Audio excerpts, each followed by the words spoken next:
just about whatever.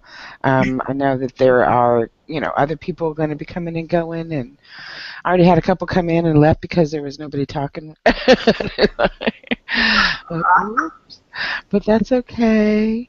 So hello, it was Alima. Yes, hello. Hello, how are you? I'm fine. How are you?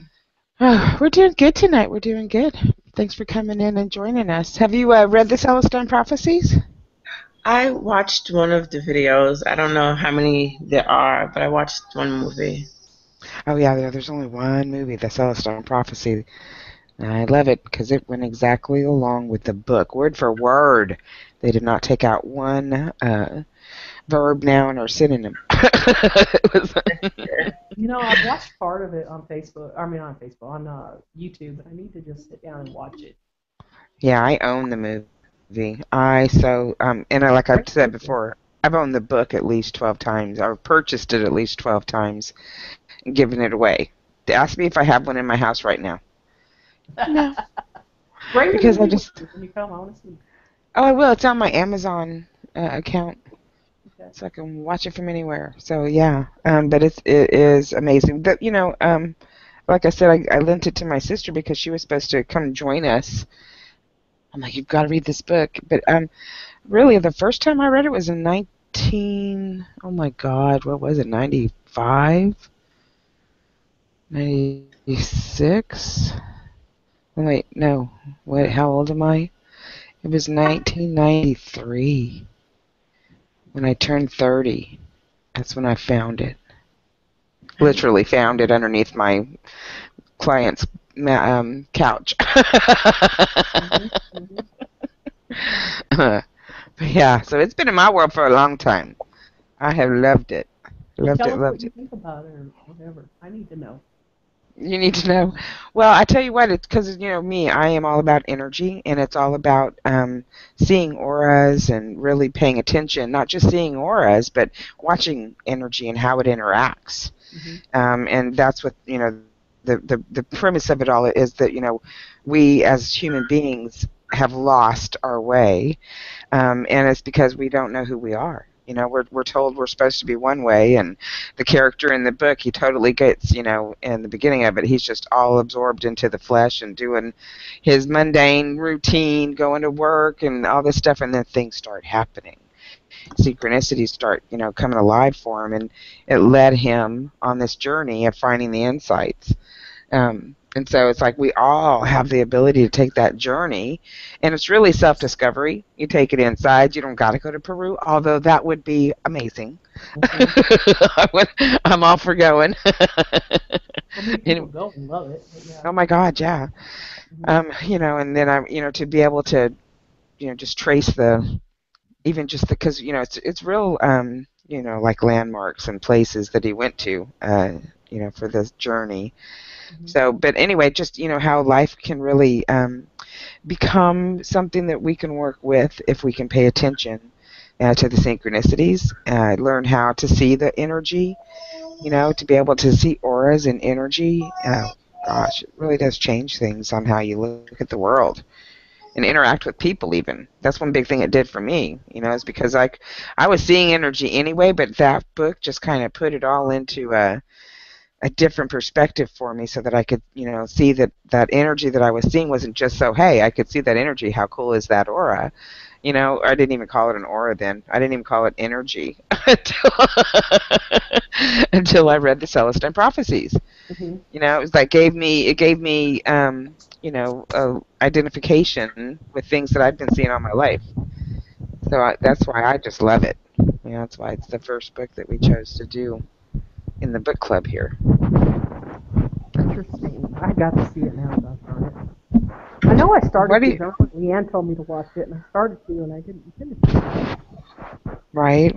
What are you doing? I sound like you're muffled. No, I'm here. Oh no, I know, but now you sound like you're okay. Okay. I was just hearing you like it sounded muffled. But anyway, so yeah, it's anybody who talks about it, you can't read it and not talk about it. I don't know how many times I've mentioned it. And plus, of course, it's required reading for the aura class, but other than that, that makes me talk about it even more. But, still, it's just like something that you can't not talk about. It makes that much of an impression on your psyche, It really just changes the way you view things. It should anyway. People shouldn't look at it as just a nonfiction, or rather a fiction, that it's, not real. Even though it's a story, but it's a real thing. When you're reading the book, you read a couple pages, a chapter, whatever you can get through, and you put the book down, and then synchronicity happens. Whatever you just read in that book, you'll pay attention. It like triggers things for your memory now to just start paying attention and drawing your attention to, where you need to go and to certain things. It really comes alive for you. Becomes like it shows you that you have a guidance system within, and that your guidance system is interacting with the energy around you, bringing about synchronicities and cool stuff. I know, interesting. Yeah, it is. Huh. So what do you think about it, Alima or Rebecca? Well, my daughter is reading it, and so is a good friend of mine, and they both are really, they're getting a lot of aha moments in it, and I read it 10 years ago, 20 years ago, when it first came out, and I reread it this time, and it was so much more impactful. It made so much more sense and resonated so much better. But I think it's because I've spent a couple years, at least in HSI. I've done a lot before I got to HSI, but the last couple of years in HSI doing mediumship and spirit guide and dreams and all that, I think it really helped. I was going to ask you, what do you think the difference was between 20 years ago, because it came out like 22 years ago, 23 years ago, something like that. And so what did you think? What do you think was the difference between your thinking then? Because do you think that you weren't as spiritual a person then, or just, 20 years ago? Gosh, you're taking care of kids and going through life and all kinds of other distractions and things that happen in life. But what's the difference between now and then? Well, I really wasn't. It wasn't that I wasn't introduced to the paranormal early, but I wasn't introduced to spirituality.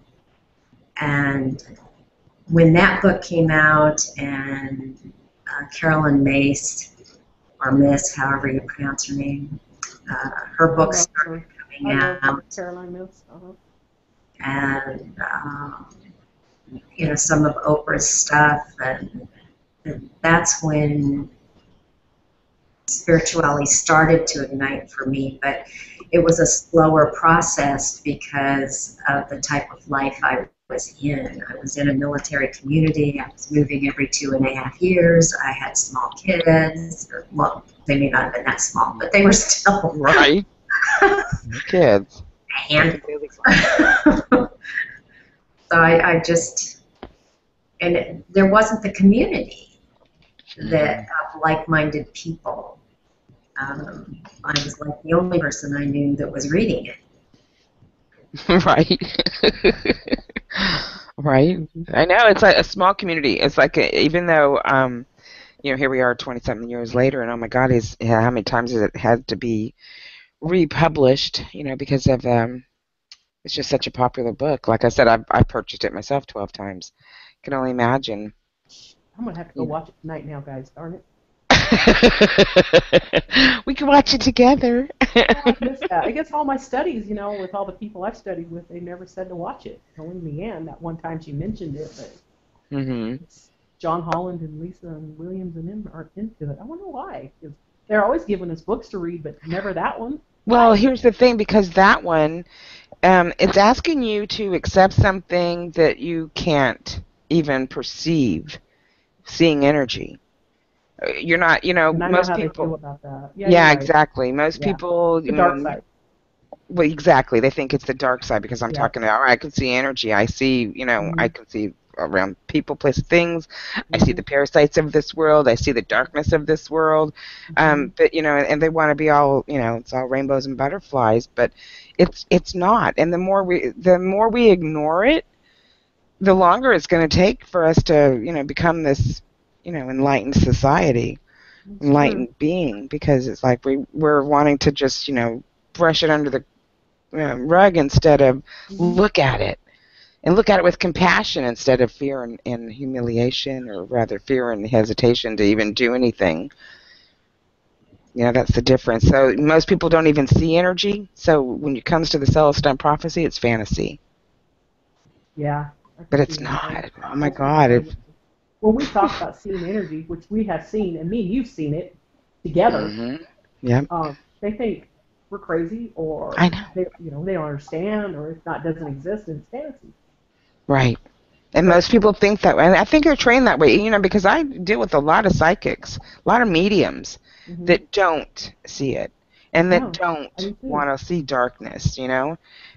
And it's that's unfortunate for me, because I'm like, well, that you're a limited psychic.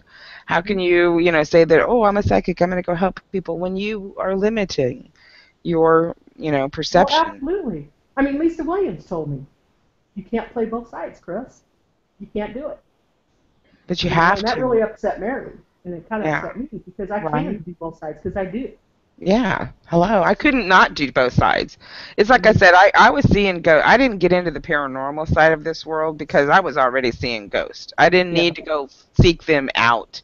Yes. They sought me out. The only reason that I even started doing clearings and the paranormal is because one particular gentleman who'd passed over, his 17-year-old daughter came to my house with my daughter, and he came with her and told me I that, saw the pictures. yeah, he told me that, that's right, you saw him, and his name was Rodolfo, and that's the first thing I said. I said, okay, so I got somebody here named Rodolfo, and nobody called him Rodolfo. That's his given name. How you gonna pull that out of your ass? You don't, girl, you You don't. We don't know? pull shit out of our ass. This is just what, this is what spirit shows us, right? So, I know.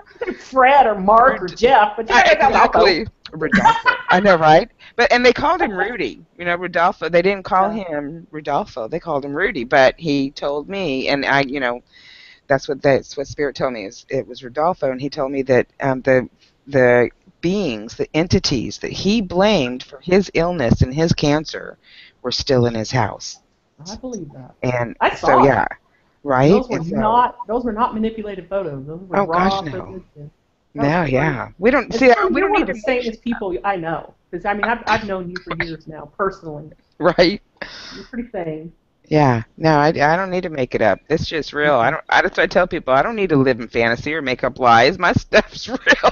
Mm-hmm. My stuff's crazy enough, But that's the reason I, even did it, is because he came with his daughter to my house and asked Mm-hmm. me to go to his house and remove a mirror. It was a mirror that the stuff was coming through.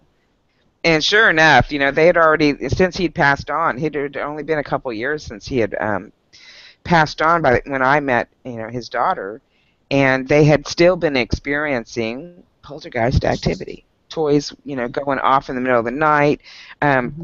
things being misplaced and, moved and then, found days later somewhere else. Mm-hmm. Just crazy stuff. Oh, and the darkness. Oh my God, there were some dark things in his house coming through and really starting to attack his wife now. It killed him. As far as he's concerned, he told me that stuff is what gave him his cancer, brain cancer. It was like tumors, quick, boom, he was You dead. know what? I think what happens to a lot of people is that they get mad by either shadow Yeah. people or dark energies that are manipulating people's their energy force and their body. It's Yeah, like you can't. I couldn't argue with him. I couldn't say, oh no, it wasn't them. He's Yeah. dead. He's dead. I wasn't gonna argue with him. Okay, I believe you. I'm gonna go to your house. I don't know these people. I don't. And not only that, they lived, on the other side of Houston.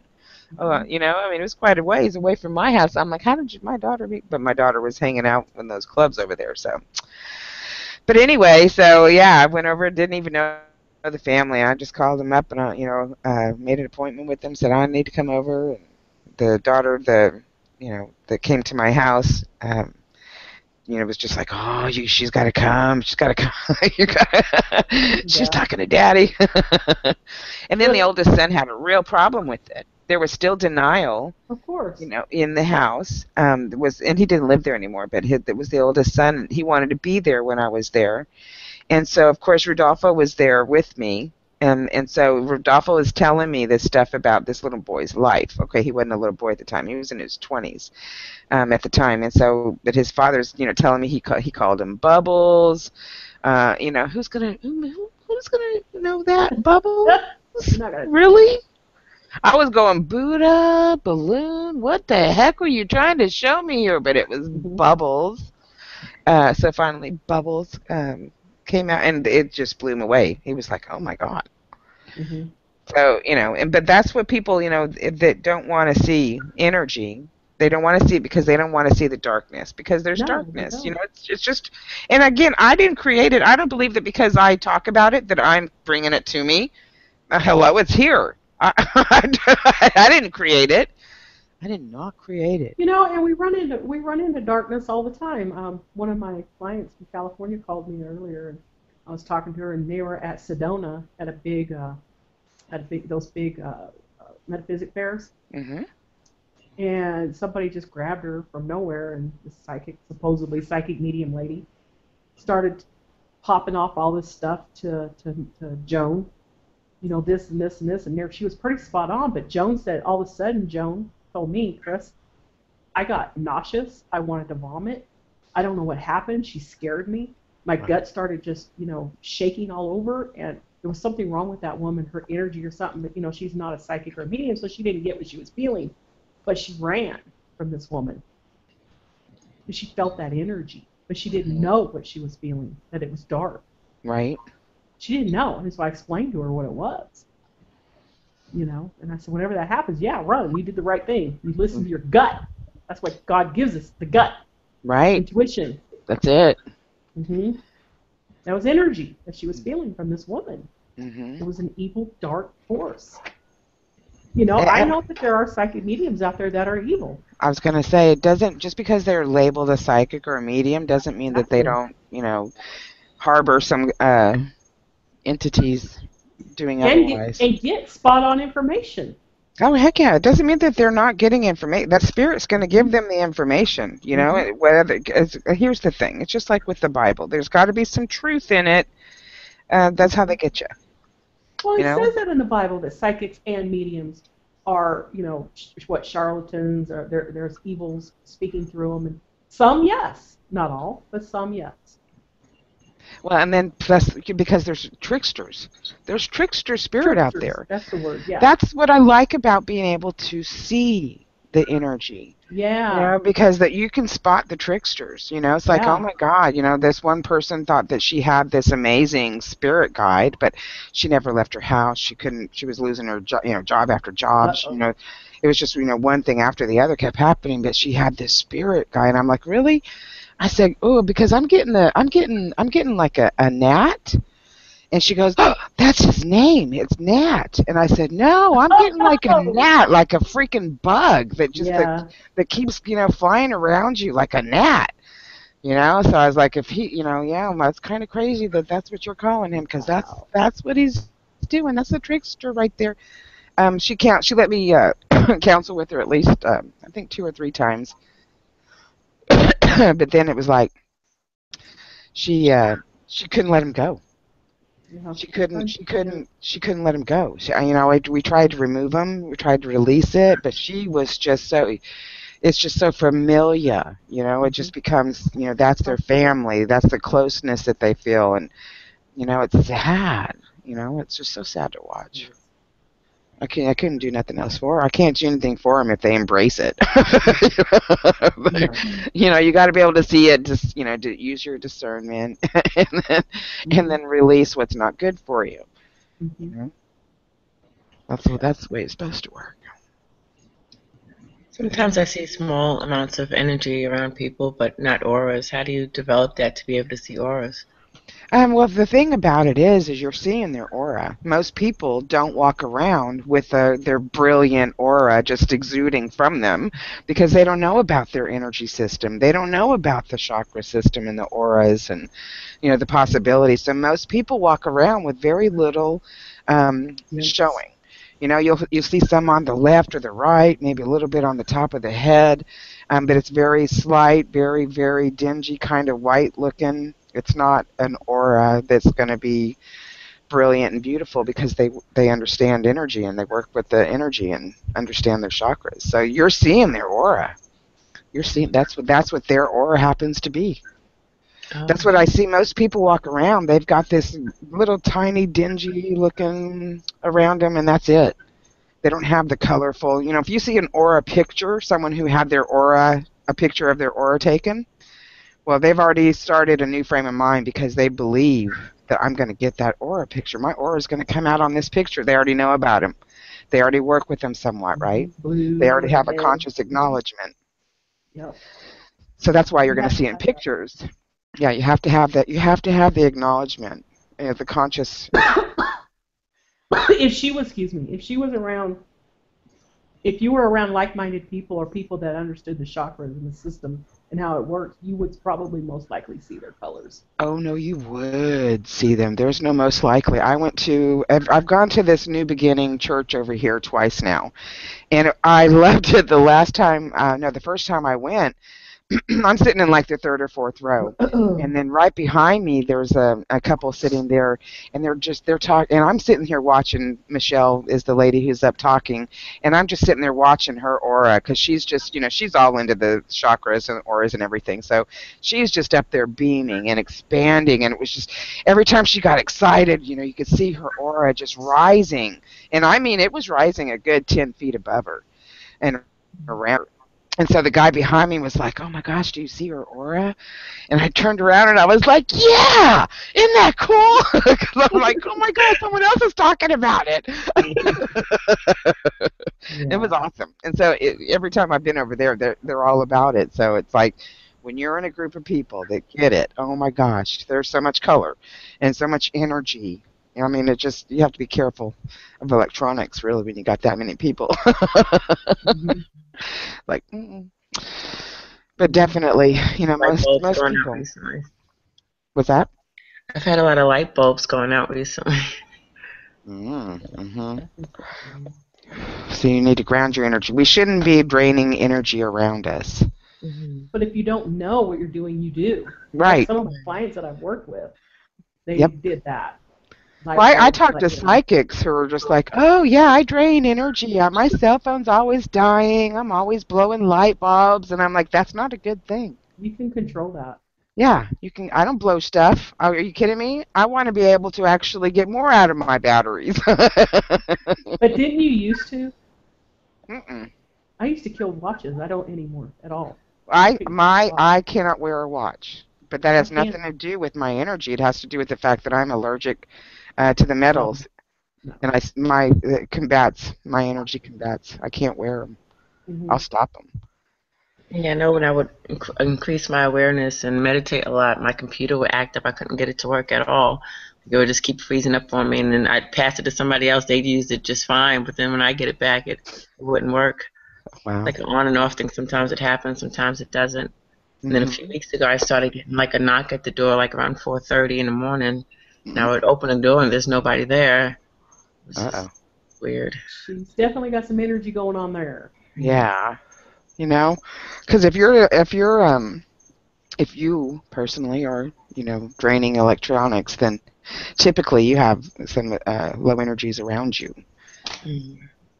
Typically, I'm gonna say typically. But if you got somebody knocking at your door 4:30 in the morning, I would imagine to say you do have some low energies around you.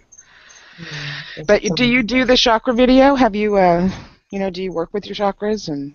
Sometimes I do. I find videos on YouTube and meditate with them, but sometimes I'm not sure which ones are positive and which ones are negative, because sometimes people do put up, negative videos that make you feel Yeah. bad Yeah. afterwards. So I try to be careful with that. Well, you're in the free PAD group, right? The Free Psychic Ability Development Group. Yes, I took a picture actually of the door, and somebody did a reading on it and Mm, said there was some negative energy outside the door trying to get in. They said it was like an right. old woman, like, but very fast, and it was weird. And then they said that my mother was trying to warn me about somebody, and I was trying to get them to elaborate a little bit more, but I didn't get a clear understanding of who it was exactly. It was a couple of people that it could have been, but I wasn't sure who. Well, and here's the thing My too. mother, my mother passed it. Typically, those are typically tricksters. They're gonna even to psychics. They will put themselves off as a family member.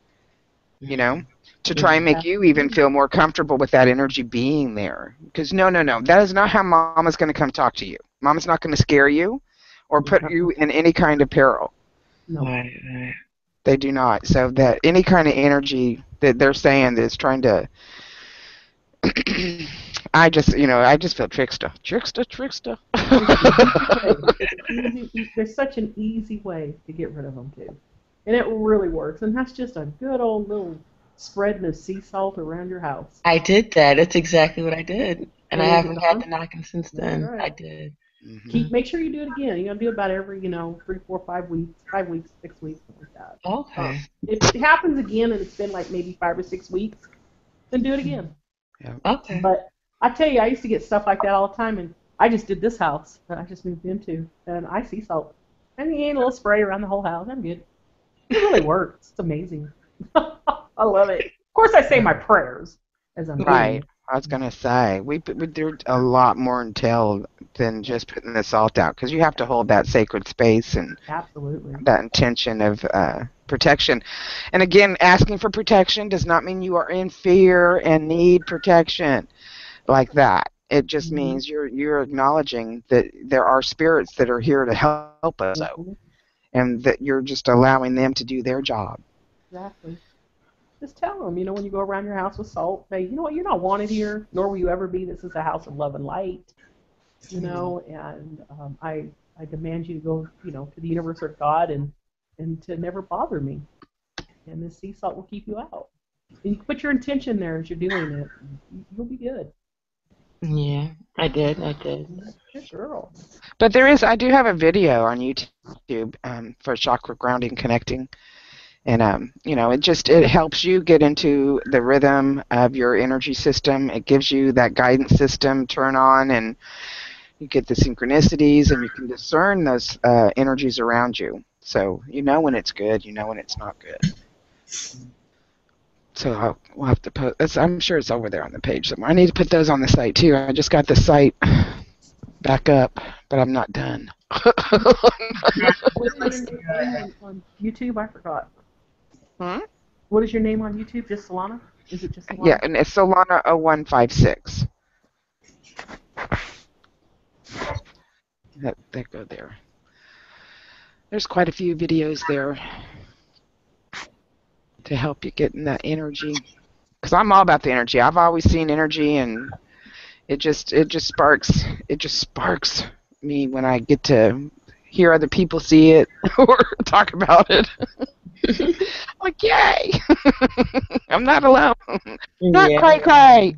many people around me who are into energy and into things like that or see things, and it's hard not having anybody to talk to about it. I know it is. It's like I grew up not having nobody. I just got told I had an overactive imagination. I wasn't seeing it. It's not real. And I'm like, really? Feels pretty real.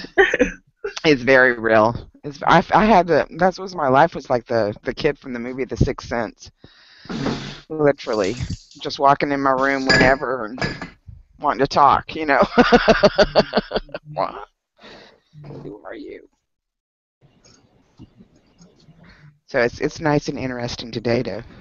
I mean, here we are. It's like everyone's talking about this ascension and how quickly it's happening, but I've been watching it for 52 years now, and I'm like, it's a snail's pace. It's a snail's pace. We need more people. No more people need to read the Celestine Prophecies and get it. Really understand it, because those insights really are. I wished I had them all print. I have them. I should go grab mine. Or do you have any, Rebecca, on the insights? Do I have them available? Yeah, I can get them really quick. probably quicker than me. Because they are something to keep in your mind. It's like, okay, not word for word do I live by anything that I read. But I tell you what, the things that I read and walk out in my life and experience, that's pretty cool. Just the synchronicities. I even had a synchronicity happen this morning because I pay rent on the 14th. And so I was just telling my mom this morning, I'm like, oh, it's the 14th. I got to make out a check to pay the rent. And just as I said rent, my landlord walked up to the door. She's like, oh, they're here. They weren't here to collect a check. They were here to give me the electric bill. And then they came back later to get the check. But it was like synchronicity, though. I was just saying it, and it was early, too. It was like 9 o'clock in the morning. Wow. That's pretty early. Well, you know, I'm up, but typically not receiving guests. I don't have my bra on or my hair combed yet. No, I'm drinking coffee and trying to get myself awake. But yeah, that was cool. That was like, yeah, see, look, I mentioned it, and there they are. They just live right across the street, but that doesn't mean they don't ever come over to my house, though. Wow. And they just came in from, I think they live in Indiana. Yeah, Indiana. Yeah, I have a lot of dreams that happen, but it's hard to decipher between the ones that are, like psychic dreams that are going to happen, and it's hard to decipher which ones are literally going to happen, how it happens in a dream, or which ones are metaphors for things for me to interpret. I'm trying to get a hand on it, and sometimes I write them down so that I could, go over it and review it. But that's the best thing to do, because if you can write down anytime you remember the dream, if you can remember to not get up out of your bed before you roll over and grab that pen and paper to write it down, because you have to write it down as soon as you wake up, because you will forget it. As soon as you start making coffee, going to the bathroom, you'll forget it. So you write it down. And then always those dreams that you have right before you wake up, those have more messages than any of the other dreams. Like if you wake up in the middle of the night because you're having a crazy, weird dream, it's called a dump dream. You're just, getting rid of all the stuff that you process during the day, and our mind has a crazy way of doing that. But then that dream that you have right before you wake up, typically those are the ones that most people remember, and those have the messages in them. And those can be crazy. Let me tell you, I had this dream one time where, oh my God, I am like in this neighborhood I've never seen before, and I am on my mom's wheelchair. And I'm trying to get this wheelchair back over to our house. But in the process, I get like, I don't know, caught up in like this biker scene where I'm inside this biker bar, and I'm still trying to get this wheelchair even through the bar. And it's one of those electric wheelchairs, too. It's not just the little push wheelchair. It's a huge electric wheelchair. And so I'm trying to get this up these stairs. And as I'm getting this, guy to help me get it up the stairs, I've got this other guy that takes a gun, and he points it right at the JJ, okay? And I'm thinking, what is going on in this dream? And then I get out of that scene somehow, and I'm in my car now, and my car is like not starting. It's giving me problems, but I'm still trying to get this wheelchair in the car and get it to the house. And then what was the next thing? It was crazy. It was like, the next scene was that I was no longer with the wheelchair or the car, but now I'm in this house with my ex-husband, who we're still really good friends today. But we're in this house, and we've got these kids, and then all of a sudden, everything just starts, flooding. Water comes in everywhere. And we're trying to get these kids, up out of the house, and so we can, don't get flooded and get stuck in the flood. And then I wake up. And I'm like, what the heck is that kind of dream telling me? Well, here's what happened the next couple of days. My car broke down. My mom's wheelchair broke down. And I was so emotionally just, teeter-tottering because it's like $460 for my mom's batteries. It's like $580 to fix my car. And I'm so emotional. I'm just like, oh, what am I going to do? And then I remembered the dream. And I was like, oh my God, the dream was telling me I was going to have car problems. I was going to have issues with my mom's wheelchairs. It was going to cause me to be emotional. But guess what? I got everything up out of there and into safety and taken care of. And so within, a couple of weeks, I had everything fixed. My car was fixed. My mom's wheelchair was okay, and I was okay. Crazy stuff, though. I was like, what? Pretty crazy. Yeah. So those kind of dreams, they're going to give you messages, and the more you can remember, and I'll tell you what, any dream that I've had that had those messages, I do not forget. I do not forget those dreams. I can recall dreams that I had 20 years ago, that were prophetic, even back further. I can go back further. I remember them. That's the other thing. If you remember it, that's more of a message, Mm-hmm. Even if it's something, silly that you might remember, but it makes sense a day or two later. Yeah, I've had to. So if you can just get up and write them down and remember as much as you can, write it down, and then do that for 30 days, you'll start seeing the messages in it. It's like you can look into a guy by the name of David Wilcock.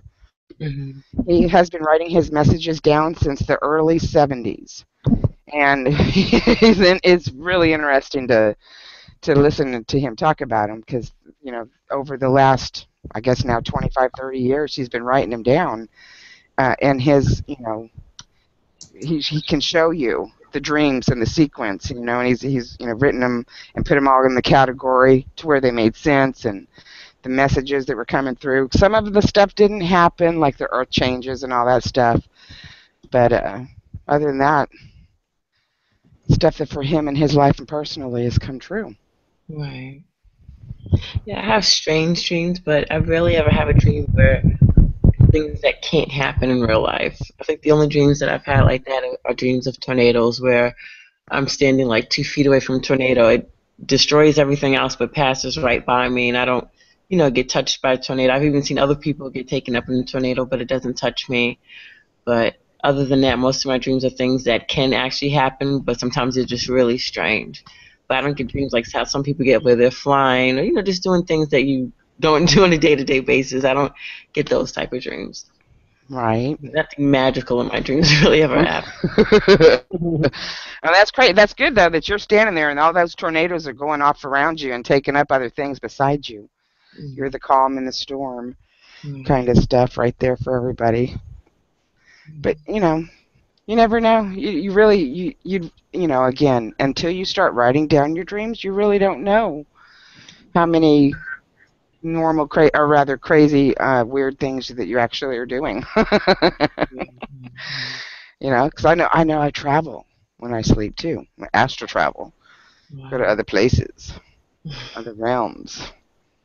Of course, I do that in my real life too, actually. So. Tried, never made it too far. I felt the vibrations where it felt like my whole body was just vibrating and shaking, but then it dies down and nothing happens. But I've definitely tried before.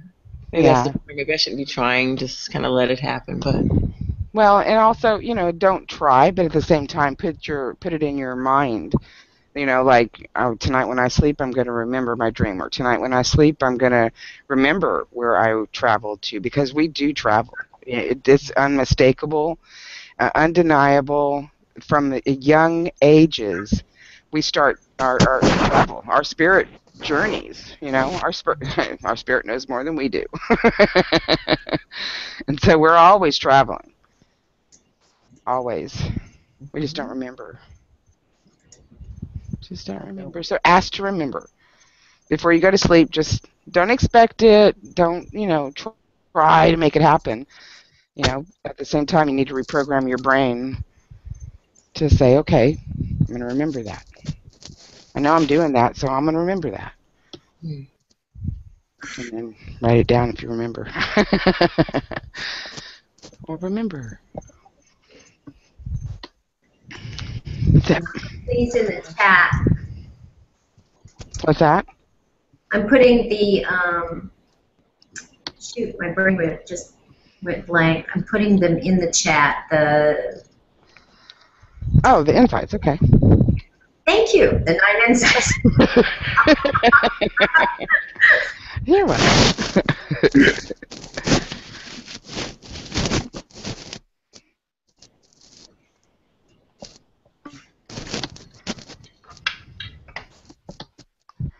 Get back over here.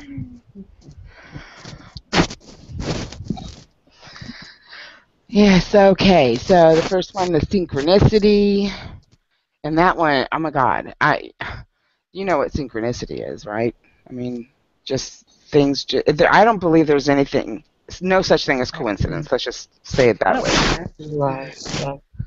Yeah, no, I don't believe in coincidence. No, everything, and everyone wants to say everything happens for a reason, but everything happens because of your choices. And if you are of the mind to be paying attention to the synchronicities, then you make better choices.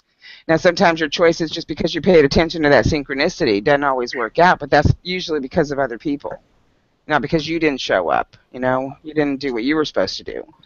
But other people can screw it up for you, but that's okay because you're going to stay calm and know to move on. Next synchronicity.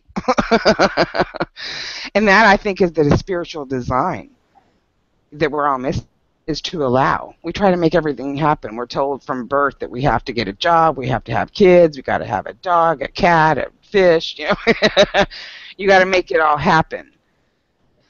And that's not the way spirit world works.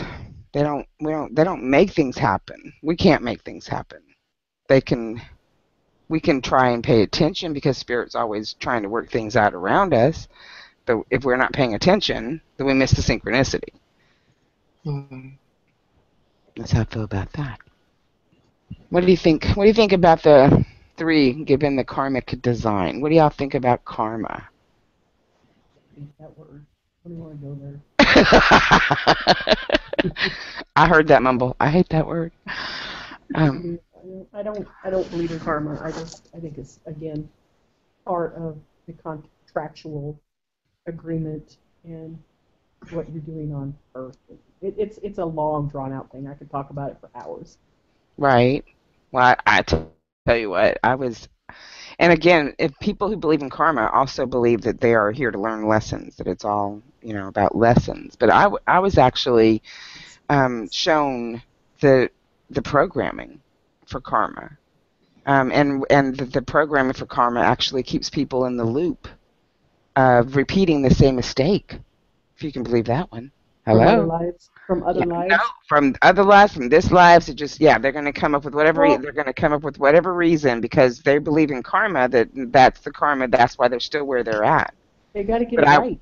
But I was told actually back in 2008, Spirit told me to remove the word karma from my vocabulary and my thought. Yep. Because it's not about what happened and now you're paying for it. It's about what I'm doing right here, right now, and then the consequences, the cause and effect that's going to come from that. It's not about karma, it's cause and effect.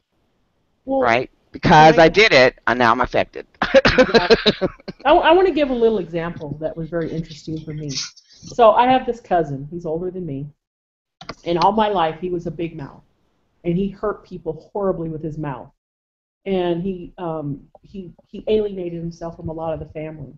And he was just a horrible person. You were embarrassed to go anywhere with him. Whatever. This guy was awful with his mouth. Well, he ends up with mouth cancer. Okay? Oh. And it was really bad. He lost part of his tongue, and it was this really bad thing. Of course, he survived. And everybody in the family, that knew him said, "Oh, it was karma. Oh, it was karma." And this was my rendition of this. Okay, so ask me if you feel like I'm on a little bit, but I feel like I am. To me, it has nothing to do with karma.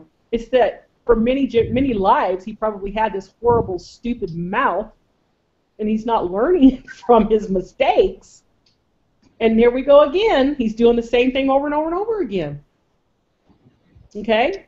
Mm-hmm. So guess what? Now he's going to die because he's old and he's going to die and he's not going to ever learn Obviously, by now, he's not going to learn. So here we go again. When he comes back, he's going to go through this big mouth stage, life, with his big mouth. And let's see if he turns it around, correct?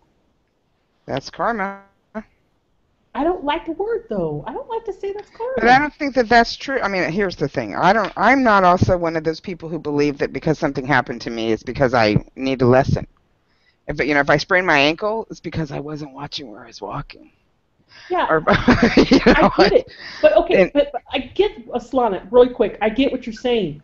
But he had a big, big, big mouth. Okay? Right. And But I gotta ends up tell with you, mouth cancer. sometimes them big mouth guys make you think, and they make some people stop in their tracks. There's a reason he's got a big mouth, and rude and obnoxious. Oh, he was rude. Oh God, you don't I even can feel rude. it. So bad, so bad. I can One time feel we were it. at Walmart and he gets on this intercom. We were at Walmart and he gets on this intercom and he goes, "Is fucking anybody gonna fucking come help me in the store?" Through the whole store. God. Through the whole store. How did he have an intercom? Access to the intercom. He went around the counter and got on it. Oh my God. He even knew what button to push. I was gonna say. I'm like, Craig, really? Oh yeah, I need help. Mm-hmm. Oh my God! But no, this is who he is. He's horrible. Mm-hmm. He ends up with mouth cancer. Can't talk. Talks very little now. Couldn't it also be all that negative energy that he brought on himself from it? Caused the disease, maybe the entity or the negative energy that has a hold of him, possibly. Yes, we talked about that earlier. Negative energies can make you sick. Yeah. I agree. That could be one of them, but I don't believe it was karma. And I do believe he's going to have to come back and do it all over again. And I also think when I've looked into a lot of people who have cancers, and I ask Spirit to show me root cause, because I'm not one of those people again that believe you're going to get cancer because of something you did. But root cause is for a lot of people with cancer, especially today, is environmental. It's not because they're genetically predisposed to get cancer. There's actually some of the most rarest cancers that are popping up today, and it's not because those kids did anything bad to get it. It's in our environment. There was a family that it's actually in-laws of mine. My mother-in-law, not my mother-in-law, she's my son's mother-in-law. So, her and her three brothers were raised in Texas City around all those oil refineries. Oh, yeah, I've heard of that. Water's polluted, the ground's polluted, the food that you're growing in the ground is now contaminated. All four siblings got breast cancer. All four. All three men, all three brothers, and the one daughter got breast cancer. Wow. And it's environmental. It's because of GMOs and the pesticides and They were using that for a dumping ground too, though. The salon. I've heard when I lived in Texas, they were actually doing a big lawsuit on that town. That's how I've heard of it. Oh, I'm sure. That was back in the 80s. Oh, it's contaminated. Yeah, and that's when they lived there. They were dumping there too. Mm-hmm. It was bad. When actually it was in the 70s and the 60s, 70s, 80s, but I tell you what, it's the whole town. Right now, it's still, you could drive through there and it just feels Yeah. Because they would have to put so polluted. They'd have to put 80 feet of concrete around that whole perimeter before that would even be worth living in. Yeah, because it's just so polluted. And it's not the only city. I mean, we can say that around the world, that people are living in pollution. It's like the environment has just gotten really contaminated. And so it's causing a lot of cancer or other illnesses to come out. I mean, I even know people who are getting all kind of rashes on their bodies, and they swear to you, or they swear to me, that it is from the chemtrails. That it only gets they only get those bad rashes when they notice a lot of spraying up in the sky. On days that there's not spraying, they're not sick. So it's like, oh, you guys know about chemtrails, right? What they've been spraying. Mm-hmm. They call it bioengineering. Mm-hmm. So, I mean, or geoengineering. And it's an executive order that Obama put in place that they had been doing it already at that point. I think it was in 2000 and was it 9? I think or 9. It was just after he got elected the first time. And so, but they had been doing it already since the 90s. You know, I mean, we started noticing him back in 1995. I think was the first time I noticed a chemtrail. And it was a huge X. And my first thought was, X marks the spot. Wonder what it's marking the spot for. Yeah, weather control. So and it's making it's hazardous. I mean, even all through the executive order, it tells you how bad and hazardous this stuff is to plant life, animal life, and human life. But let's go on ahead and do it because we need this because they use it for war. You say they're controlling weather. They really are doing that on the West Coast right now, and I do believe it's experimental. Yeah. Oh, you know why they're doing it on the West Coast? Had 101. California is the biggest grower for organic food, and they don't want organic food on the market. So they're droughting out California. That's a chemtrail specialist said that. I lived in California most of my life, and never, ever, ever, ever in October was it ever in the hundreds. Barely, right. Maybe we were lucky if it got into the low 80s in October. Because we always look forward to October, because October was when it cooled down. Right. 101 Sunday. Wow. No, it's been it's been researched and investigated and looked into, and there's all kinds of people that are now starting to wake up to what they're doing, and it is weather control, and exactly. They're not, and it's not just California they're messing with. I'm in Montana, and they're not getting the rain here this month like they always get. None. And Oregon had in the 80s, and that's never happened. Okay, well, Montana might be my fault because I am seriously praying for good weather while I'm there. You'll be out here next week. All right, Claude, it's your fault. It's only the 70s here, no rain. Come on. I want it to be nice. Fall weather. Well, it's supposed to be in the 70s all next week, or low 70s, like 72. 73. So you're going to be in good weather. So your prayers work. Yeah, that works too. But yeah, there's crazy stuff going on right now. So I don't believe in karma because, first of all, the other thing about karma would mean that you are in control of everything that happens around you, and you're not. You are so not in control of anything that happens. You can't control any. I mean, people are all around you are trying to control all their little space. So what things they do can cause you to go through some crap that you didn't have no karma for, but you have to go through because of their choices. I have. All of you been there, I know you have. Right? Right, to be quiet. We know you've been there. You suffered for other people's sins. And then look, that's the next insight is the human control drama. It just takes you right in. That's synchronicity for you. Take you right into the human control drama because we have really that human control drama has caused so much more drama because people are trying to control everything instead of paying attention to synchronicity and allowing things to happen. It's like I said, we just got to make it happen. We just got to control it. Like we're so grandioso. I know so much better than you. Let me control your shit. That's crap.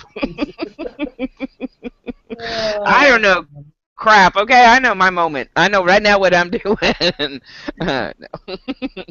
I don't want to control your stuff. No. That develops the. What are they? The poor me, the insecurity, or the instigator, or the interrogator. Those are the human control dramas because you're either going to be someone who's in the poor me status, where you're just always I'm going through this. That's the poor me, or you're going to be the instigator and you're going to just go around causing drama in everybody else's world. You're going to be saying stuff and doing things to get other people to go and get them going. Or you're going to be the interrogator, where you're just constantly on people and making them defend every little thing they do because you are just, drilling them, interrogating every aspect of their life.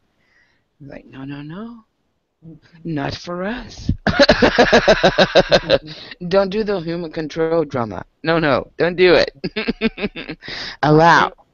You know, the biggest thing that people go into relationships wanting to control and change the person that they're with. Isn't that crazy? Now you know my Mary, right? You know her, Mm-hmm. right? Yeah. Okay, that ain't gonna happen. That ain't happening with Mary. She'll be a real quick F you. Yeah, No. I didn't marry her for that. No, but you know, because I tell you what, I was married for 17 years and got divorced, and he went on to, you know, happier, greener pastures, according to what he was saying at the time. And it's like, he gets with this other woman, and she tries to change everything about him. She doesn't allow him to be himself. So here we are 17 years later, and he's telling my kids, yeah, your mom was the only one who let me be me, who didn't try to change me. Yeah. I don't want to change nobody. You know, I love every different aspect about people. They're so diverse. I want to know it all. I want to see it. I don't want to. In fact, I'm a motivator. I took a man who worked at Denny's. He was a waiter at Denny's when I met him, and to owning his own $250,000 company within 4 years. Boom, let's do this. I'm a motivator.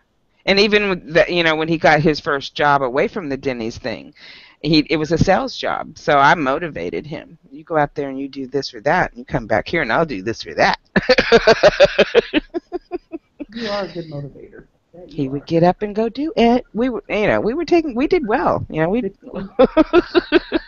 Good team. We just got with a different head sometimes and screwed it up. And you know what? To this day, as I talked to him, I talked to him and I know his energy.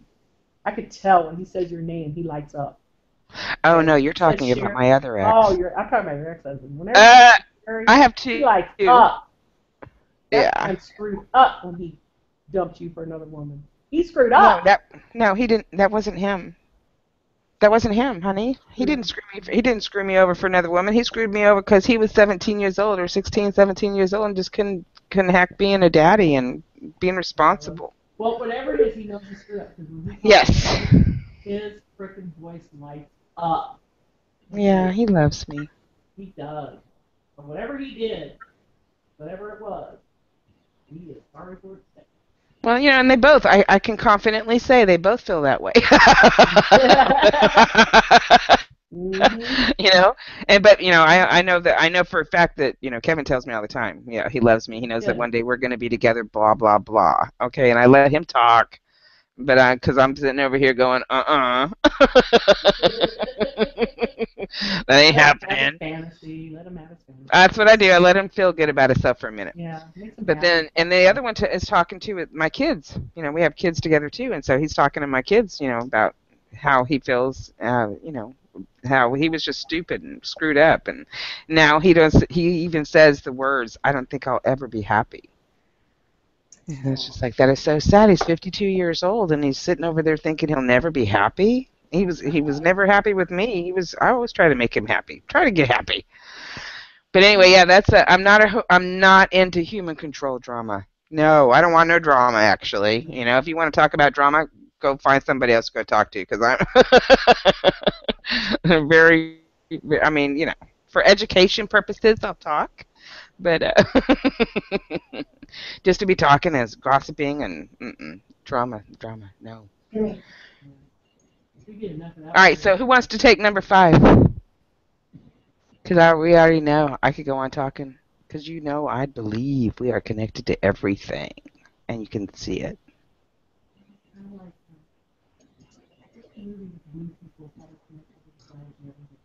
Are you talking? Yes. Oh, I could barely hear you.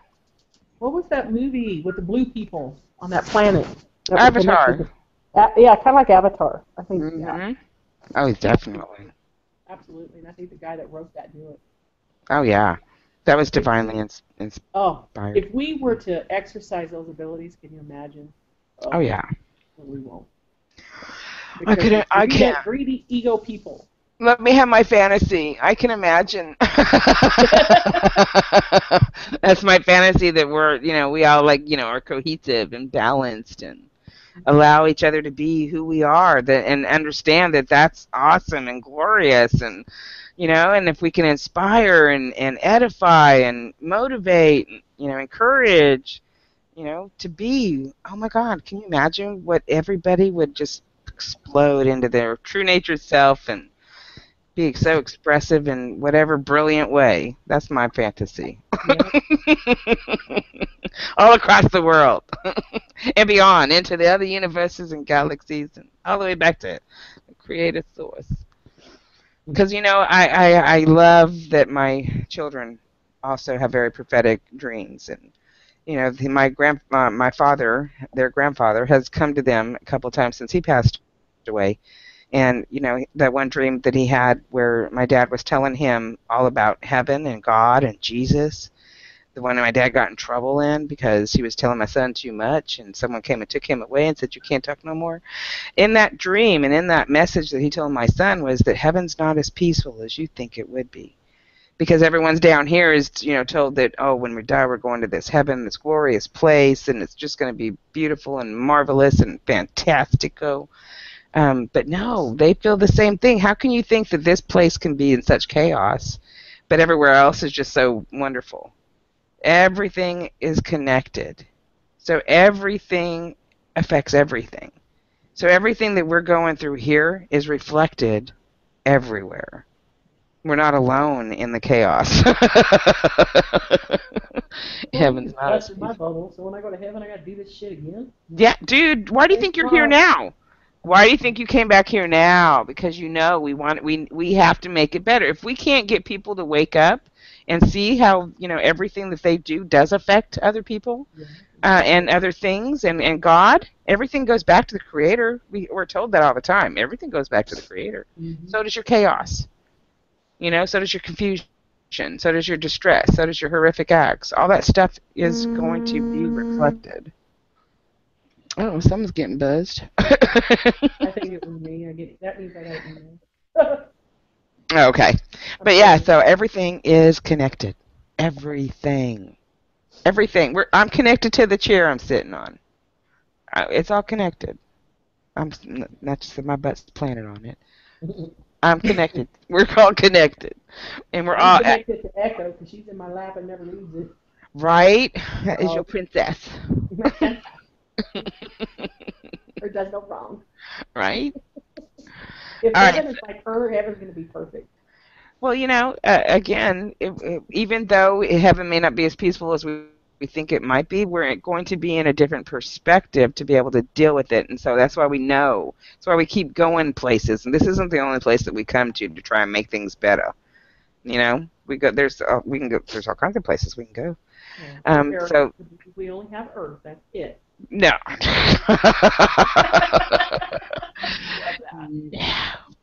So yeah, I mean, that's why we come back here, though, to try to make it better, to try to balance things out, to try and bring peace and balance, harmony. Let's all get along. Let's get along. And that is the number 6, sensing a life mission. That's our life mission.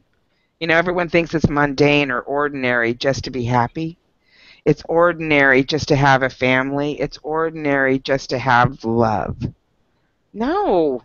You don't know how freaking happy and lucky that you are, that you should feel that you got love, family, kids, whatever you feel is making you happy. Or, not making you happy, but making you complete, giving you a sense of, I'm here for a reason.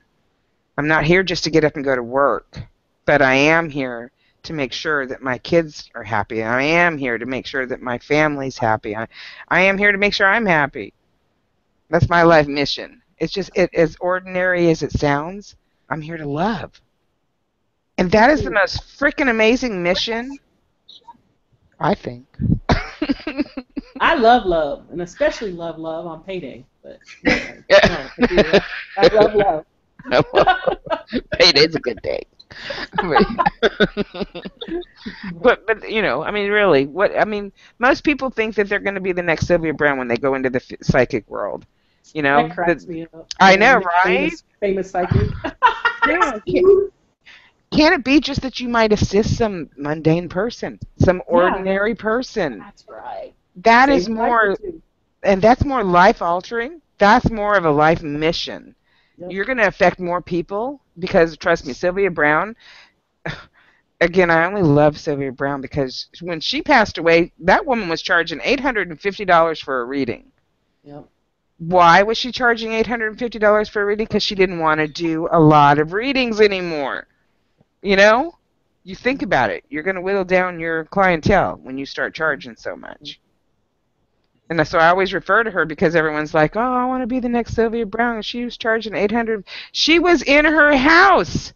She was sheltered. She couldn't leave. She couldn't live in, like we live. She couldn't go to the grocery store. She can't go on vacation without being recognized. Mm-hmm. So it's not a great thing to be Sylvia Brown. You know? She didn't have a lot. I mean, really quickly, I got to tell you, she lived in San Jose, and she lived right by, probably 3 blocks from Leanne. And Leanne took me by her house. And what was sad about it is people go by her house every day. There's traffic on this little road because Sylvia Brown lives in that house. I bet she didn't even live there anymore. Sad. She probably had to move, and did not tell anybody. She probably didn't sell the house. She probably kept it because nobody would know she moved. Leanne did tell me her son lived there more, I think. She traveled or something. But anyway, yeah. No, yeah, I'm sure that altered her life. Yeah. Exactly. I had a piece of fame. Remember, I had the TV show, and I had all this stuff going, and I had this little bit of fame. And I didn't like it, and I didn't like what it was doing to my family. It was really upsetting my family. Solana knew all this when it started to kick off, and my television show hasn't took off yet, and I really hope it doesn't now because I'm kind of out of it. I don't want to do it now. But all of a sudden, I'm getting all these readings, I'm getting all these radio shows, I'm getting mainstream radio shows, I'm getting all this stuff. Well, because Chris is doing a TV show, and she did a TV show, and oh my God, she studied with Lisa Williams and John Holland and the one that does the, I can't think of her name, but anyway, I have too much drugs in my system right now. I've been sick, but anyway, so clarify. And then all of a sudden, and then I decided, what, I need to just back off. People are mean, they're vicious. People were being vicious. I didn't want to live in this world. I didn't like it. I didn't like what I was becoming. I didn't like what my family was saying about it, the jealousy, the greed, all that. So I backed way off, Solana. I did. Yeah. I completely pulled away from the community. And now it's like nobody knows who I am. People only want to know the rich and the famous or the psychic that has a or has been on TV. Come on. The limelight. Some of the best. I've worked with some of the best psychics in the world. And I'm going to tell you, some of the best ones I've ever known never even stepped foot in front of a camera and charge $50 an hour. Exactly. There you go.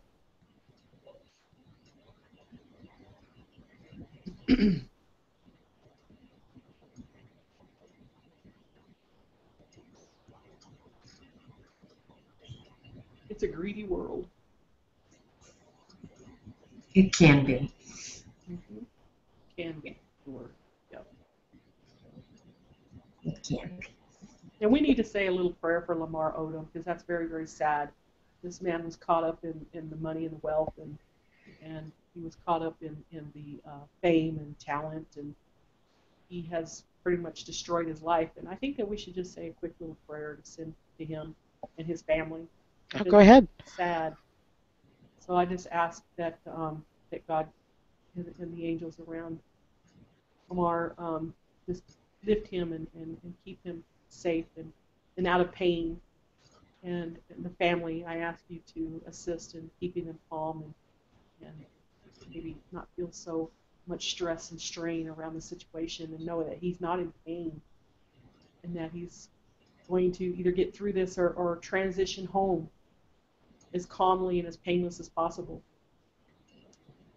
And I'm so sorry for the pain that he's had to endure on this earth because of greed and money and fame and what people do. They pimp you out and try to make you who you're not, and you're miserable. And so you turn to drugs and alcohol, and you try to run from it. And poor Lamar, unfortunately, has fallen by his addictions. So I ask you to comfort him in your name, amen. Amen. That was Amen. very sad, and it happens to so many. I'm not even sure what you're talking about. Who's Lamar? What happened? Lamar Odom is a famous, oh my God, he's a really famous basketball player. He was married to Oh, Odom. one of the Kardashians. Kardashians. Mm-hmm. Which Right. Kardashian was it, girls? Chloe? Was it Chloe? I think it was Chloe. I think so. He's a great guy. Great. What happened? Very talented. It was on the news this morning. It was very graphic. I guess the other day he said he needed to get away. He's had addictions, and he still has an addiction with crack cocaine. And so he's trying to fight it, and so he had to get away. It was on the news, mainstream news, like the world news this morning. Wow. So he had to get away, and he told everybody, I'm just going to party, and I'm going to party hard, get away from all this crap. So he went to a friend of his in Love City, which is in Las Vegas, Nevada, to a brothel. And he hired 2 women, and he partied hard with these 2 women and was taking natural Viagra. He was popping them. So probably for the last 2 days he's had a serious love fest going on with these 2 women. And he probably kept an erection the whole time, which did wonders on his heart, which caused a reaction with the drug that he was taking, which was a natural drug, and the alcohol, because he had consumed a bunch of alcohol.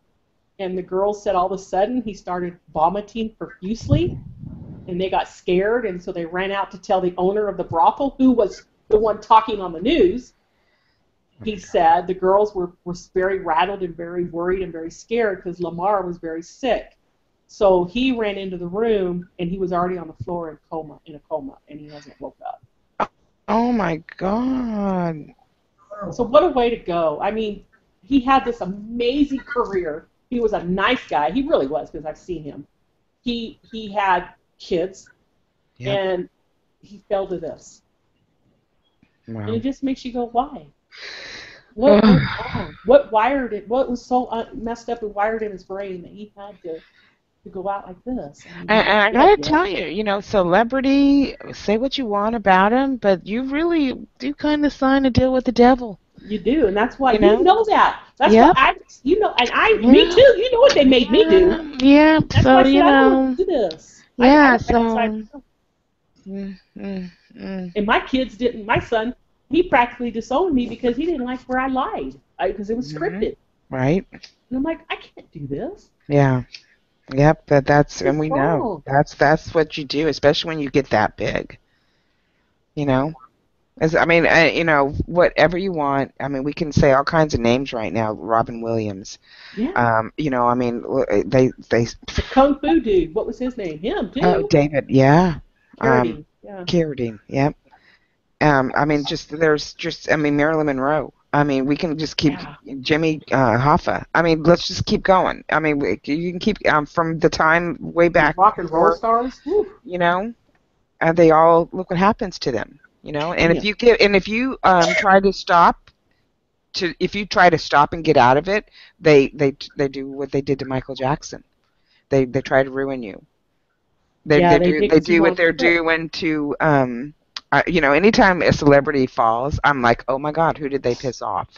Mm-hmm. Because they only fall when they piss somebody off, when they do something wrong, when they overstep their boundaries that they've been placed in, then they try to ruin them. My God.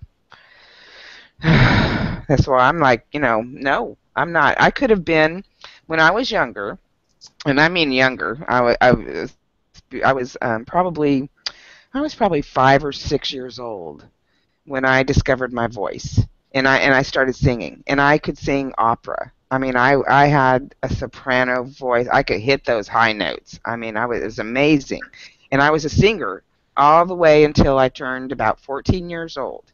I did bands. I was in choir, and I did competitions, and I was ready and set. The stage was set for the band that I was in to get a record deal. And it's like, it just wasn't meant for me to take it that far this time, because my father made me stop singing because we started singing in bars and stuff. The first time that I didn't get home at my curfew, we were just a little late because we played an extra set, that was it. I was cut off. you know. And I'm kind of thankful because I don't think that I probably would have been as civil and sane as I am today had I gone the celebrity route, you know. Mhm. After seeing all the stuff that happened to, everybody that I was in that band with, they didn't, that one hit wonder kind of deal, I mean, it was just like, if you're not willing to sell your soul, then you're not going to make it. Mhm. You're not. They get you lying right away. The one show that you did, the one show I did, they put Look what they did words. to your They show. put Yeah. words in my sister did not speak several sentences that she spoke in the show, but they took words from Mhm. her whole dialogue and put it together Mhm. and made it look like she said them. I mean, we Don't had be we had haters. family members that hadn't talked to my brother-in-law in years, calling him up. Ron, did you really do that? Mhm. Mhm. Because they made him look like he was about to kill my niece. It made Ron look really bad. It did. They I made him mean, look really bad. they made him look like he wanted to murder a child. Exactly. They made it look like he was gonna. If my sister hadn't walked in or walked out on the patio, he would have thrown my niece over the patio, over the balcony. That's what it made it look like. Yeah. My sister never said that. My brother-in-law never said that, and that certainly never happened. But that's what they made it look like. They can They change got whatever they want. They can put words in your mouth. They'll make you say whatever. They'll make you, even on reality shows. They're not they're not reality. They're scripted. Don't Every believe these reality everything. shows, girls. Oh my God. They I are work all with scripted. reality. All Yep, scripted. it's all These scripted. ghost shows. Everything. Oh my Everything is God. and made up. Yeah, I know the guys from. I know the guys that do taps. I know them personally. Steve Gonzalez and them. I Hmm. know Steve pretty well, and I've met him. Well, I've only met him like 4 or 5 times, but I know him. Right. And those shows are so scripted. Oh Oh my yeah. God! Yep. It's Yep. like, really, people, you're gonna believe these shows? Well, they're called reality shows.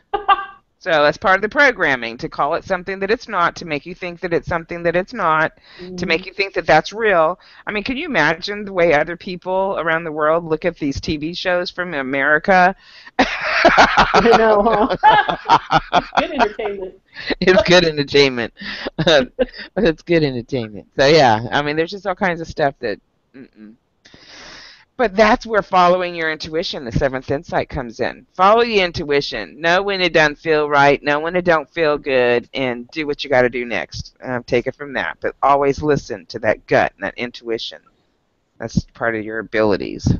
Be able to, And again, it's not like every time you make a choice that something's not going to, happen. But it's just your recovery. It's how resilient are you. Mhm. That's Mhm. all you got to look at, because other people are going to be making choices. You're Mhm. not the only one making choices. Not everybody goes along. It's like, oh my gosh, Rebecca, did you watch about the Dharma, the temple, the community? Yes, I did. It was fantastic. Oh my gosh, I loved everything. I met the two of the ladies from Dharma. They were at the event that I went to Friday, and I loved everything they said except for one thing. They don't believe in smoking. I'm like, how can you smoke the pipe? Because they talked about smoking the peace pipe, but they don't want to smoke or have hemp there. And I'm like, wait a minute, you guys don't know what you're missing. But other than that, it's amazing. But their community, the way that they work things out. I mean, they've got 15 to 20 people living in one house. They all have their own bedrooms. They're big homes. But, at the same time, they all have community and common areas, share bathrooms, and they've been living there for 40 years now. And it's, a couple of hundred people that live there full time now. Sharing a bathroom with somebody, that says a lot. Right? It's like yeah, yeah. What's that word? You're very compromised. You're very diplomatic. If you can, it takes a lot. I mean, I have a hard time living with some of my family members. I couldn't imagine living with strangers. But at the same time, I can't imagine it. It's like I only have a hard time with some of the family members because they don't do their part. So it's like, But if you live in that kind of community, And everybody does their part. don't they have more than one community? Yeah, there's actually little satellites all around in Italy. So it's like people who actually don't live there, but they go there all the time. And then they have other satellite communities, like here in Denver, Colorado. There's a group there now that is starting to do the alchemy, because there's a 3-year alchemy school that you can go to on the Dharma thing. But now there's a satellite one in Colorado, and they're hoping to do one here in Florida. Well, another reason to move to Florida, I guess. I don't know. No, they're just talking about doing the classes there, not so much the community. But that's the only thing. The community has not happened anywhere else other than Dharma. Mm-hmm. You know, everywhere else that there's little satellites, it's not a community. People live in their own homes and just go to So, a class. so is their leader's name Greg? Oh, I'm just kidding. No, it's Falco. Just a little joke, guys. I think it went over their heads. I know. Who's Greg? Dharma and Greg. No, so Dharma is I've heard of Dharma, but they actually live as a community? Oh, and it's not even called Dharma. It's Dharma. I've heard of it, but do they live in a community? Yeah, there's a community. There's over 200 people that live on. I think they have over 500 acres, and they just bought more land to build a school. Or actually, they've been running a school on the land, and they just purchased the land that the school's already been on. But yeah, so they've got over 500 acres. They've got over probably, I think, what did she say? There's over 12 different communities within the community. You know, there's 12 different houses, you know, and they each have a purpose and a function, that, you know, something to do with supplying needs and products and stuff for the whole community. Yeah, so like they have a shared garden and what we would call in today's society a cult, although it's probably not a cult. no, it's not a cult, but yeah, because you're talking about people, but again, people that don't live there, just go visit there. You can go there and visit for 3 days, a week, 3 months, 3 years. You know, like I said, they have the mystery school, the alchemy school, and those are 3-year programs that you have to go and live there and stay there on the community property. Cool. Yeah. Get a divorce to do that. Yeah, I couldn't. I know. Well, you know, I'm single, so I could do it.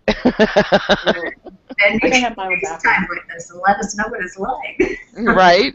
Well, I can't tell you how bad I want to go to the alchemy school. I know. You mentioned it. I'm thinking, how can I get 3 years off? Exactly. Yeah, you'd need a long extended vacay from the hubby, and he'd be like, no. Well, maybe you have to get him to go with you. No. No, that ain't happening. Is he an engineer of any kind? Because he could help them build the temple. The temple's constantly being built. It's constantly changing. It's actually, because it's in the mountain and underground, there are water that seeps through and stuff. So they have to constantly repair, and so they're constantly building and repairing and changing. There's a couple of the halls that they've actually changed, and it's actually cool because it's gone from like a transformation from the first painting, where it was, you know, more hardship and, you know, people having more of a drama and difficult time, to today's paintings on it are more enlightening and people helping each other. And so test of time from 40 years from when they began, but they're constantly changing stuff and they're constantly building. It's over 6,000 square feet now, but that's not, of course, how it started. No, he builds chairs and tables and stuff like that. And he's a pilot, was a pilot. Can't fly anymore. Well, there you go. He's a craftsman. I mean, the people that built that were not artists. They were not construction people. They did it on the old premise of, you know, of alchemy, of you know, ancient ways to build and dig, and they did it by hand. and a I don't jackhammer. have much money. I'm going to print some of this off and leave it laying around, and we'll see. Right? Just, yeah, leave little things everywhere. Well, Yeah, you know. they'd have to give me Halloween off so I could go trick or treat with my grandchildren. Ah, I wish I could go trick or treating with my grandchildren. Me They don't too. live here. Oh, so much. What was that? I said I miss them so Oh, yeah. much. They're on the West Coast. Right. Yeah, mine are all in Texas, and I'm on the East Coast. So, Mine yeah. are, I'm damn near in Canada. Right. Literally. Like 50 miles away, right? Yeah. Yeah. But yeah, so, you just make him think it's his idea, and it'll go well. I'm going to try that. Right? You can't take the RV, but hey, you could fly. But anyway, yeah, so, know, uh, it's amazing, though, when you think about it. Just follow your intuition. Just listen. Don't make things happen. Just, talk about it. Be the example. That's all we can do. But anyway, then 8 is giving energy increases, synchronicity experiences. Do you all understand what that means? Giving energy increases synchronistic experiences. So when you give, your energy, like, do you know what psychic vampires are, right? Or just a vampire, energy vampire in general. It's someone who's constantly trying to take your energy. And it's because they don't know how to get it for themselves. So they just try and take your own. That's what empowers people when they're rude and aggressive and and just constantly want to fight with you. It's because they don't know how to get their own energy, so they're constantly trying to take it from you. So if you're constantly in a state of because we're constantly giving and receiving. Our energy flow is the one constant thing in our world for sure. So as long as you're constantly giving and emitting out that good love and then sending it in prayer and thought and or whether you're doing Reiki or you've got somebody right in front of you and you just see it coming from your heart to their heart, just feeding them that love and giving them your energy. That's what that means. And the more you give of that energy, the more your synchronistic experiences happen for you. Because when you're in that energy and in that constant giving, you're not selfish. It's not just about you, it's not me, me, me, me. It's about we and it's about us. And so that's what, giving really means. It's not to give 10% of your income. Although if you want to give me 10% of your income, you can. But I'd rather have your love and your good thoughts and your good energy. That's what that means. So giving the energy increases. It does. It really does. Unfortunately, a lot of people are still going to try and take, but that's okay because you know what? They can't take what you're giving. And so it changes the dynamics of the energy also between you and whoever you're dealing with. I think it's exciting when you think about it that way. You can change the dynamics. I give out little chi balls all the time. Lady at the grocery store, I give her a chi ball. I'm a chi There ball. you go. Mary's all chi ball that person. Okay. Right? That's good because that chi, that's the energy of life. That's exactly what we're given. That prana, that breath, that that's the energy. Yeah. Do you do that? Does anybody here do that? Also, you guys, Rebecca. Oh, Imagine a little pink, Yeah. pink, pretty little ball. Throw it at them. Aaliyah calls it her pink rays. There you go. Throwing the Same pink thing. rays at you. Yep, same thing. Yeah, I do that. Hmm. And it can diffuse situations. It does. I tell you, I've had people walk away. Tell me, I can't be around you. I don't like your energy. Maybe you don't like my energy because I'm feeding you some love and you can't handle it. So they walk away. That's good though. Walk away. It's better that way. Because that way you're fulfilling that human destiny, right? That's really what I think it's about. Not allowing yourself to be that intimidator, interrogator, Oh, and I forgot about the aloof people. That's Kevin right there. Kevin's aloof. Or a poor me. That's, we don't want to be that. Don't be that girl or that guy. Don't do that. No, you know. Because again, I tell you what, I know that I'm not here to be the next Sylvia Brown, but I am here to admit some good love. And that's what I've been doing. That's when you can't say that I don't do that. I tell you what. People may say a lot of stuff, but I tell you, they can call me a bitch every now and again, but that's just because I'm a strong woman. I'm bold and beautiful. What is the bitch words synonym for him again? Beautiful, intelligent. What's the T? Come on, help me out.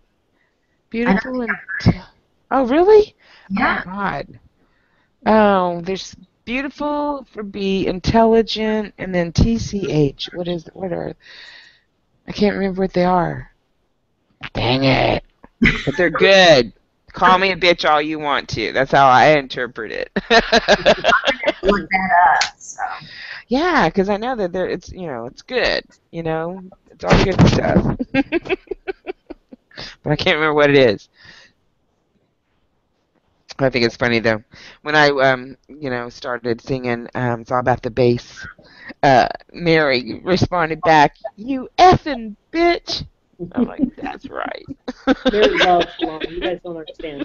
There's a love affair between these two. My wife and Solana. Oh yeah. They call me the third wife. I'm wifey number 3. Mary loves her.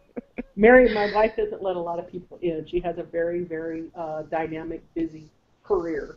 So she doesn't allow a lot of people in.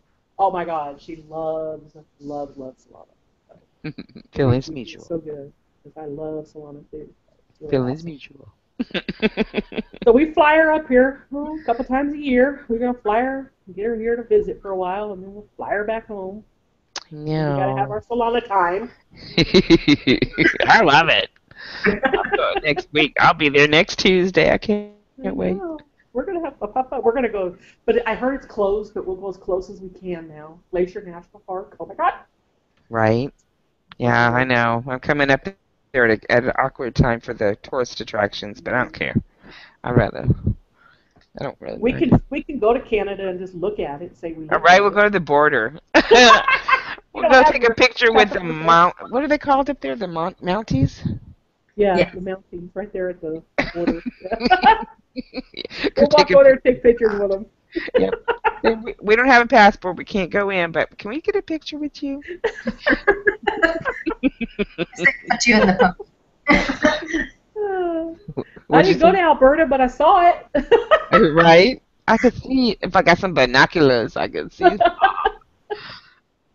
Oh, that'd be cool. Also, if I can, really quickly before we, just right now, I wanted to say I have a new show on the internet. It's called Kitchen to Kitchen with the Wolf and the Bear Network, and it's going to be a cooking show, an online cooking show. We'll be putting it on YouTube, on Facebook.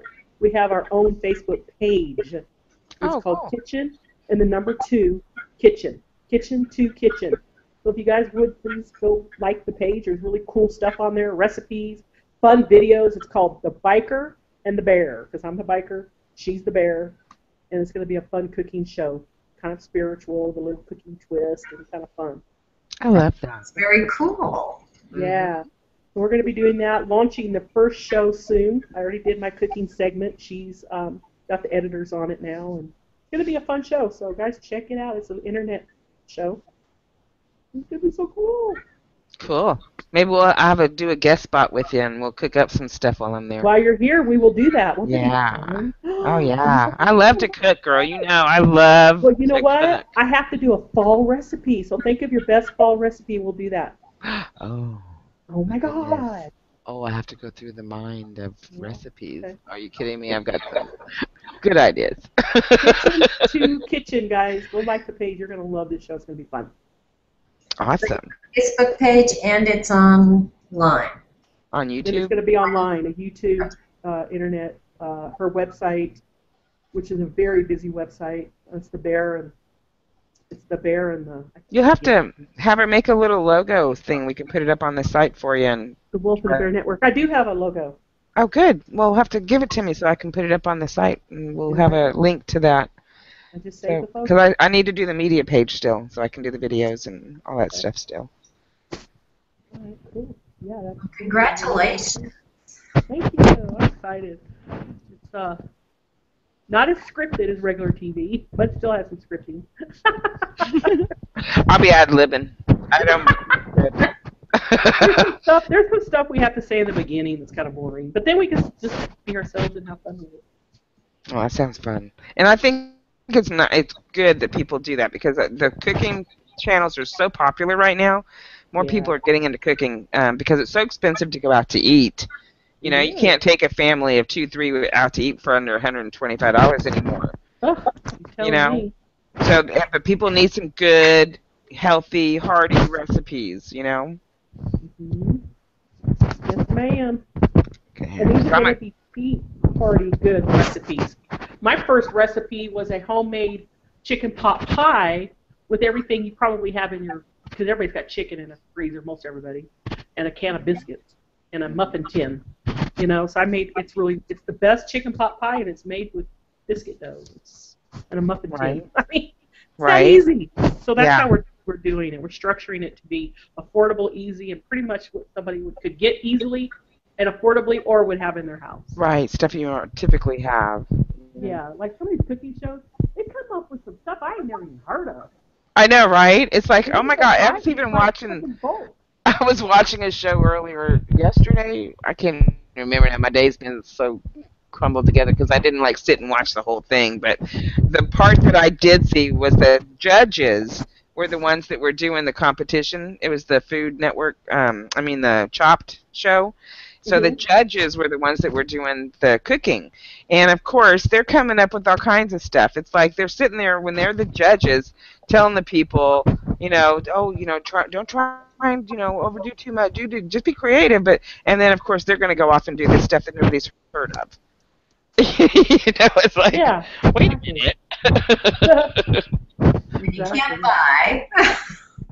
I can't go to the store. I can't do that. I can't. No. But that sounds cool. I can't wait to see what you guys come up with.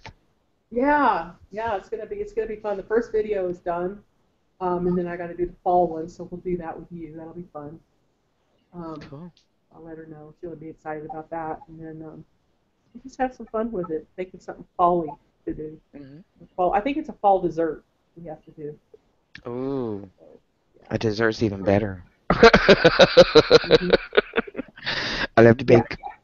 So it'll be fun, and maybe we could do, like, I was thinking of something like a fall dessert and maybe a fall cocktail, because those are really in right now. Mm-hmm. I don't know. You watch these cooking shows, and cocktails are in with desserts and stuff. Yes. Oh, my God, yes. Oh, yeah, well, the wheels are turning. I'm sure by the time I get there, I'll have a menu. Yeah, we'll have to do a whole menu thing, though. We'll make it for Mary. There you go. Make a nice dinner for her. You know what? And you're a good cook. Oh my God, Solana should be doing the show, not me, because she's the cook. But I'm learning. No, everybody should be doing it. I think even my son does, cooking videos. I know. I saw love that spaghetti soup. It was so good. Well, to be honest, he can't. His stomach can't take the straight up, tomato sauce stuff. So yeah. But it looks good. The meatballs are amazing. Yes. Yeah. Exactly. He does all kinds of stuff. I love it. I'm glad that he's doing those videos, and he needs to keep doing those because people like those. Oh, I know. Except for Kim, my niece that I'm going to be marrying this weekend, Saturday. I do their wedding, and she's the only one that gets freaked out. She's like, "They give me nightmares," because he does some really crazy stuff on Snapchat. But he's hilarious. He's a character. He is. He's awesome. I love Brian. Feel this. Where do you get to it? How do you get to it? How do you get to it? The Brian stuff? Yeah. Oh, you'd have to just like him on Facebook. Yeah, just like Brian Fox. Yeah, I'm sure he posts all kind of stuff on my page. You can just go find him on my page and then click on him and ask him to be your friend. I'll let him know that you're okay. You're gonna love his videos. He's funny. He will make you smile. And those are the kind of people I like as friends on Facebook. The ones that make me smile. Yep. Oh my God, he makes me laugh. He just called me a little while ago. That's why I had to mute myself for a second. He's calling me because American Horror is on right now. American Horror Story. He's like, "What? You're not watching American Horror Story?" Oh no! Crap, I missed it. It's on right now. It comes on at 10 o'clock here. Oh. I can't stand that show. I love that show. It creeps me out too much. I can watch it on demand, but it takes a couple days. Is this the first episode of the season? No, second. It came on last Wednesday. What's this one about? What's this season about? Hotel and Lady Gaga and Kathy Bates and oh my her. God, oh my God, it's crazy. It's called Hotel. I love her. Now I'm gonna have to go see it now. Damn it! And I can't stand that show. I didn't like last season's because they had a lot of weird clowns and shit. The circus one. Oh, I know that freaks out. That freaks me out. No. I might be a psychic and a medium and an investigator, but I still have nightmares. I'm human. I don't have nightmares. I'm like, no, that's entertainment. It's real, and I don't fear it. No nightmares. I don't like those clowny things. I don't like that crap. But I loved it. I loved last season. I loved it. Oh my God, what's that actress's name? I can never remember her name. She's in this season also. That she played the double-headed twins. Oh, yep. I saw She's in this one too. This year too. I didn't watch last year's because of the clowns. I don't like clowns. No, neither. Some people have an unhealthy, unrealistic, irrational fear of clowns, and they don't understand why. That's running the other dimension, Solana. Well, and it's not that that's what's running the other dimension only. It's just also I have had several encounters with alien types, and they leave the impression of these horrific-looking clowns. Yeah. That's what you encountered. You didn't encounter a dimensional being or an alien. You encountered this horrific clown. Because my daughter had a very unhealthy fear of clowns, and until she was 17 years old, I didn't know why. But one night, I heard her, because her room was upstairs, quite a ways from me actually. It was like amazing that I even heard her crying. But she's up in her room crying, and so I go up there and I'm like, "What's wrong? Why are you crying?" And she just kept pointing outside, up in the sky, and saying that she was afraid of the clowns that were coming from that light. And I was like, holy crap, that's why you don't like clowns, because those aliens that, again, being someone, who's had experiences with aliens and UFOs all my life, my kids did too. And so, yeah, that's why there was an unhealthy, unrealistic fear of clowns. So are they like about 2.5 feet tall? They're probably different sizes, I would imagine. Yeah. And they climb up your bed when you're 4 years old. Oh my God, does that happen to you? Yes. Oh, shit. Yeah. Oh no, that's probably. Yeah, that's very, very. I'm a shadow person, so I might as well have had a clown too. Well, and they might have appeared. If you don't like clowns now, then they might have appeared to you as clowns. Yeah. Well, it's that FX. I don't even like Ronald McDonald clown. What's that? What'd you say? I said I don't even like Ronald McDonald clown. Right.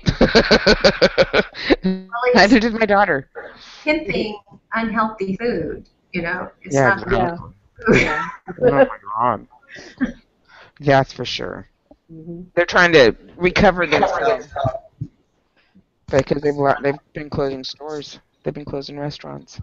I can see why, but they're trying to revamp with some healthier things. Right. 24-hour breakfast now. Yeah. Yeah, they're trying to recover. And they actually have beef in their hamburger now, and chicken in their chicken nuggets. But I gotta say, I'll do their breakfast, but I don't necessarily like to do their lunches. I did here a while back when we were moving, but we got the chicken wraps, and they were good. Yeah. I got the ranch chicken wrap, and it was really, really good, so I wasn't complaining. Yeah. Well, I don't mind their yogurt. Yeah, good too. I used to take the kids all the time. I remember when McDonald's was McDonald's. I mean, it was, the quarter pounder was actually a quarter pounder. The Big Mac was actually a Big Mac. That was back in the 70s. Yeah. It hadn't been like that since. You could buy a cheeseburger for 19 cents, I think it was. Oh my God, yeah. Do you guys remember when the Shamrock Shake in the 70s really tasted good? Now they're nasty. This because of the dairies and the hormones and the stuff they put in our. So, Oh my God, I can't even do dairy. Grandpa took me every year. He'd take us, the grandkids, to get the Shamrock Shake mark. I'll never forget it. And people who not everybody knows what a Shamrock Shake is. They don't know that there was a Shamrock. That they do for St. Patrick's Day. The green shake. And they've been doing it since the beginning of McDonald's, I think. And my grandfather would always look forward to it every year, and he would take all his grandkids a pretty good drive, a 20-mile drive. Wow. He would take us to get a Shamrock Shake at McDonald's, and it tasted so good. It actually had a little bit of a mint, but vanilla, and it was really good. I remember it because we still look forward to it. And now, every once in a while, I got, when they do it in March, I don't do it every year, but I'll stop and say, maybe it's just me, I'll get one. And they're nasty. Right. They're just not good. It's like they're made of air, and they're not thick, and they're just not good. Yeah. Well, they changed something up. It's not the same. It's not. Right. They got cheap. You ever let one of their milkshakes?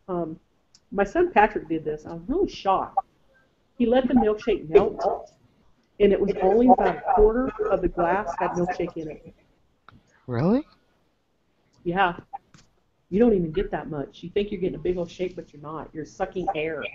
Well, it is ice cream that is pretty much pulverized in air. You have to try that sometime. You guys want to waste your money, but let one melt. Like, what?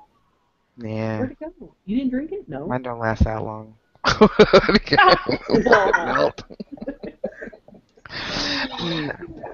right, well, it's 11 o'clock already. All right, well. Yeah, Mary's going to be home in a minute. It's 9 o'clock here. Oh, good. I'm glad you're going to get home. All right, then. Well, any questions or anyone want to talk over, say anything else? But it's been fun. I've so enjoyed this. It was good. It was nice meeting. Was it Alima? Nice meeting you. Alima. Yeah. We'll be seeing her. Alima. Yeah, we'll be seeing her, and then she's also in the free pad group. So. Cool. I think I need to add you back to that, Christina, because you changed your. Oh yeah. I haven't seen you in there. Yeah, I was getting stalked horribly, so I said I'm over it. So I know. It's all good now. So we'll get you back in there. All right, then I'm going to go ahead and stop the broadcast. It'll stop recording. So we appreciate everybody and anybody who got anything from this conversation. If you didn't get anything, oh my God, you need to come back. Otherwise, we'll be back again next time. Next